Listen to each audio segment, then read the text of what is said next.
Buenos días y buen bonitos a todos. Good morning and welcome, everyone. Welcome to a community dedicated to providing spiritual tools for living a happy and full life. My name is Karina Shear, and I am the spiritual director and founding minister here at the Center for Spiritual Living Puerto Vallarta. If you would like to join us for the live Zoom meeting, please contact me for the link and the password or check our website, www.cslpv.org,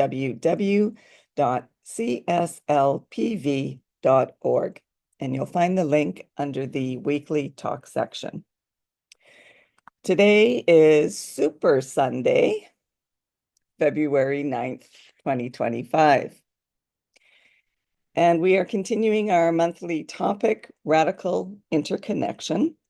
And today is You Are Enough, the Art of Happiness. And that's what we strive for here, is living a happy and full life, as I mentioned in the opening. So once again, I'd like to welcome everyone, including those that are new to our teaching and to our center here in Puerto Vallarta. Whether you're watching the live Zoom meeting or watching the replay at a later time. Here we teach a philosophy that honors all faith traditions. So whatever path you are on, know that it is the right one for you. Here we teach the philosophy called the science of mind. It's a teaching based on new thought and ancient wisdom.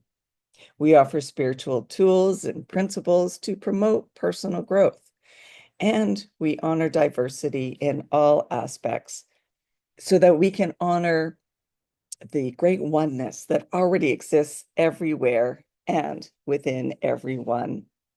When Dr. Ernest Holmes first founded this teaching in the 1920s, he had studied both Eastern and Western spiritual texts in order to create the science of mind, which focuses on the individual use of thoughts and this powerful thing called the mind. When asked to provide a concise definition of the teaching, he had replied that it is a correlation of laws of science, opinions of philosophy, and revelations of religion applied to human needs and aspirations.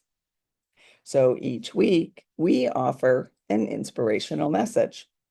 We offer our Zoom meeting at 10 a.m., and we will be resuming our in-person meetings next week on Sunday, February 13th, I believe it is. Pardon me, the 16th, next Sunday. And it will be at Cafe La Ventana. So connect with me if you want more details on that, or check our website as well for location. And then please do hang out with us afterwards to enjoy a coffee and some great conversation with like-minded people. So as we do each week, let's together review our purpose, vision, and mission statements. We have a grand purpose here each week, and that is to awaken and celebrate diversity and to love and serve our community. We do this by means of our vision, creating the life you desire. And this is supported by our mission to provide spiritual tools for personal growth and transformation. And more on all of these can be found in their own drop-down menu on our website. So if you're interested in reading the full purpose, vision, and mission statements, you can certainly head there. So the art of happiness is the art of living deeply in the present moment. With mindfulness and insight, we can free ourselves from restlessness and craving and realize that we already have enough, and we are enough to be content. Ernest Holmes wrote this: The present moment can never provide us with more joy than we are able to embody. So, how much joy are you willing to accept into your life in this moment? True happiness is not a fleeting emotion that we feel from time to time. It's the knowingness of our wholeness, the idea that however we are in this moment is wholeness. All the parts of us, the parts we like and the parts we don't like so much. It's all wholeness. Nothing exists outside of the divine. As Ernest Holmes wrote in Observations, he said, "We must come to believe that at the center of our lives, there is a wholeness, and we should think of the mind as the door through which it enters. Therefore, we should be very careful to guard what comes into our mind from the opinion of others and to regulate what comes into it from any source." So yes, we must be the guardians and the keepers of what comes in to our minds, our thoughts, our beliefs, so that we can maintain our true self, our true happiness from within. In Living Without Fear, Holmes wrote this: "What keeps us from knowing and embodying this sense of wholeness is a belief that we are not enough and there is not enough in the world. Back of happiness," Holmes writes, "is the thought that there is not good enough, love enough, peace enough, health enough, nor understanding enough to go around, so that as a result, some of us lack or are short of the good things in life."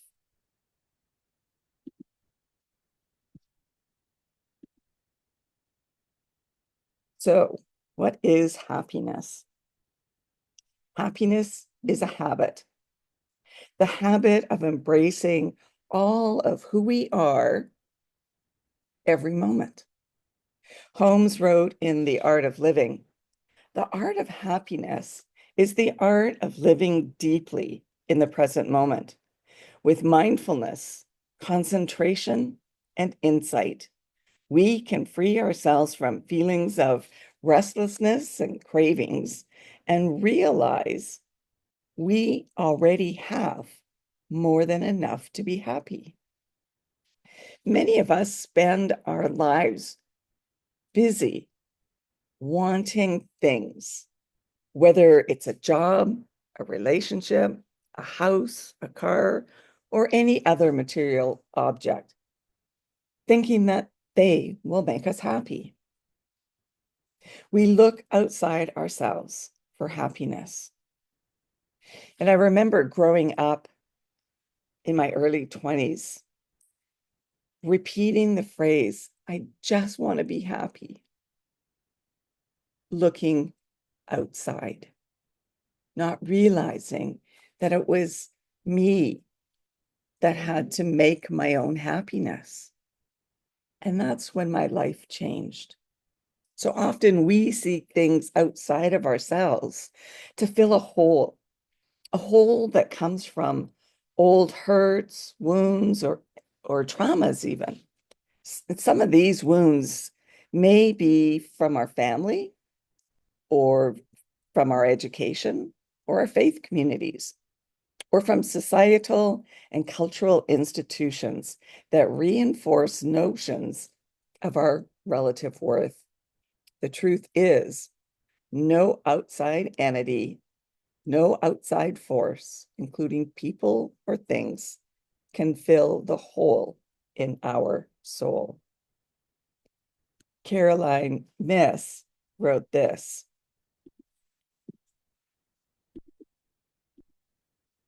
"How easy it is to feel powerless or to measure power by stuff, youth, money, the obvious substance of the material world. They have no power other than the power we give them through our craving of them. And that craving costs us our real power, our soul, our light. No amount of stuff can convert into one act of compassion. But one choice made from compassion can direct endless stuff to assist the needs of so many.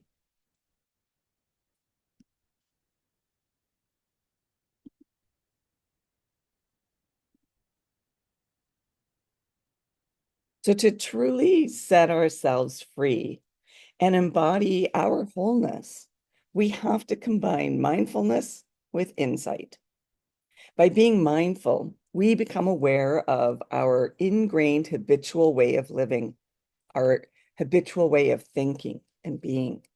And we can stop and meditate or contemplate on the wounds and hurts that created that hole. But these wounds are the hooks that keep us searching and craving. Perhaps your hook is being loved or feeling safe. It's important for us to recognize these hooks and let them or treat them with compassion, with gentleness, and with love when they arise. Thich Nhat Hanh wrote, "Love starts with observing the body and the mind. All of us have some kind of suffering. There may be suffering that has been there a very long time. We have to be able to recognize our suffering and learn how to transform it so that we don't transmit it in future generations." So it's important to acknowledge and love all our parts, the parts that we like and the parts we don't like so much. If we reject parts of ourselves, we are denying our actual wholeness. That's why it's important to remember that true happiness means acknowledging that we are complex and messy human beings. Spiritual growth is not about getting rid of pieces of ourselves. It's about accepting all of who we are and loving it. So here's a cute little story for today. An old dog saw a younger dog chasing its tail and asked, "Why are you chasing your tail?" The younger dog answered, "I have studied canine philosophy and discovered that the best thing for a dog in his life is happiness, and that my happiness is in my tail. When I watch it, I will be happy. Or when I catch it, I will be happy." The older dog looked at his younger companion with affection and said, "Son, in my young days, I also thought that happiness is in my tail, and I chased it for so long. But I began to notice that anywhere I went and whatever I was doing, the tail was following behind me. Then I understood that I don't need to chase it." So I guess the moral of the story is wherever you go, there you are. And Eric Butterworth said this: "You are a perfect idea in infinite mind. Wholeness is the only way the universe knows you."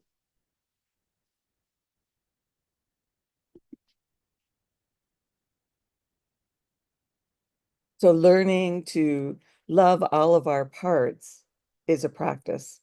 It's not a journey with a destination. This means that we have to get comfortable with all of our emotions, not just the ones that we like. We have to sit with what is uncomfortable for us.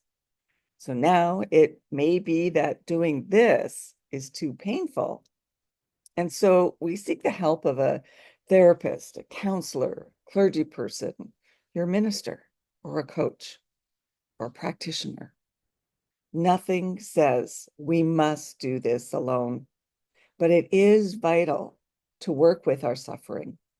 As the Buddhist saying goes, no mud, no lotus. Thich Nhat Hanh notes that we tend to have two wrong ideas about suffering. If we suffer, then all of life is suffering and misery. And we can only be happy if we never suffer again. He said, we have to use the suffering, our fear, our despair, our anxiety to create happiness, awakening, and insight. The practice is to make a good use of our suffering in order to create happiness. There cannot be one without the other. Suffering and happiness are are. We have to find a way to face our suffering and transform it into happiness and compassion, just as we use the place where we fall to help us stand up. And Eckhart Tolle said this: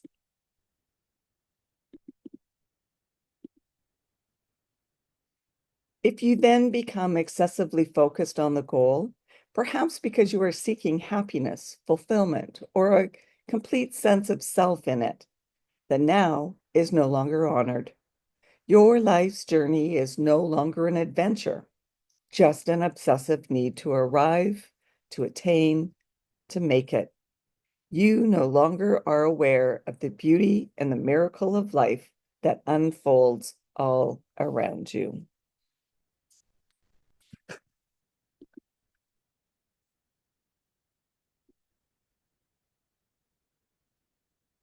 So in conclusion, how can you use this knowledge to create a better life for yourself and for the others around you? When we embrace our wholeness, it becomes easier to see the wholeness in others and to work towards a world that works for all. Sister True Dedication writes, in our society, there are those who can't breathe because they are sick, and those who can't breathe because the air is polluted. And there are also those whose breath is cut off by the violent injustice of systematic racism and inequality. This is an immense source of suffering for humanity and for the planet. There is a profound connection between how we treat one another and how we treat the earth.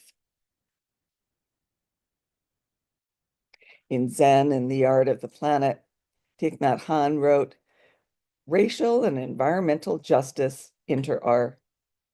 Across the planet, there is a profound connection between the way we are harming and exploiting one another and exploiting the earth. Whether we are a victim of injustice, racism, or inequality, or a white person privileged by the system, we are called to look deeply. Our task is to bear witness to the suffering, touch compassion, and explore how we can contribute to healing and change. So I'll leave you with this quote from Hafiz.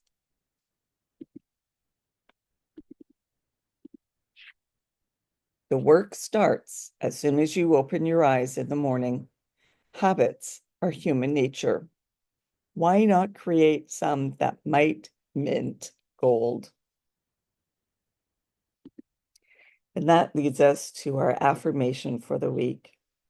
I embrace the wonder of life, knowing I am enough. Oh, goodness. Aurelio has something to say. And now let's review or go over our news and our updates at our center. So if you're interested in learning more about the science of mind teaching, we offer courses both via Zoom and in person. So connect with me or check with our website to find out the details.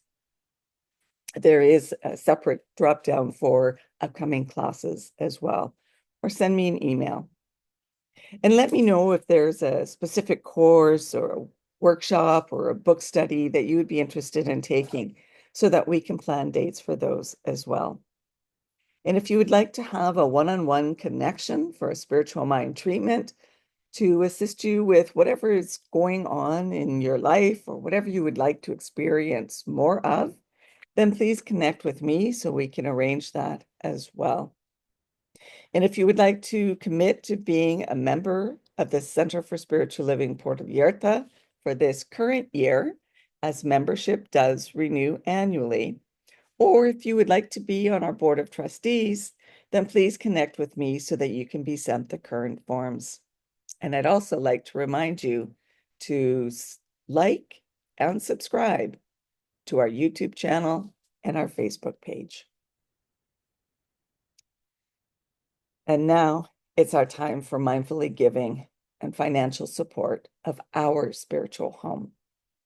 We rely on your support to continue our center here in Puerto Vallarta so that we can continue offering this powerful teaching of the science of mind. We bless the financial gifts that you give today. Every donation is greatly appreciated, no matter the amount.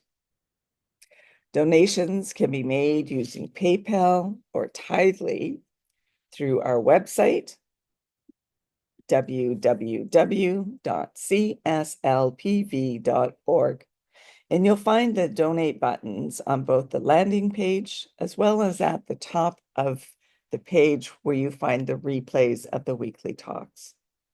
Alternatively, if you still like to write out paper checks, you can do so by addressing them to CSLPV number 403 2125 Birch Road, Kelowna, BC, V1Y 8N1. And please join me in our offertory affirmation. I know that my giving blesses and multiplies all that I am, all that I have, and all that I give and receive. I do give eternal thanks for the abundance that is mine to share. So thank you for coming today and sharing this time together. And let's continue practicing peace. We can each be a force for peace and nonviolence. Our words and our actions create ripples of peace all around us and beyond. Peaceful living includes acting with compassion, kindness, and consideration. And it also includes standing up against injustice. The season for nonviolence is upon us now. And it is a global grassroots campaign dedicated to raising awareness about the transformative power of nonviolence. The season was established by Arun Gandhi, Mahatma Gandhi's grandson, as a yearly event celebrating the philosophies and the lives of Gandhi and Martin Luther King Jr. The season marks the 64 calendar days between the memorial anniversary of the assassination of Gandhi on January 30th and that of King on April 4th. So may peace and love be with you. Blessings to all. Namaste.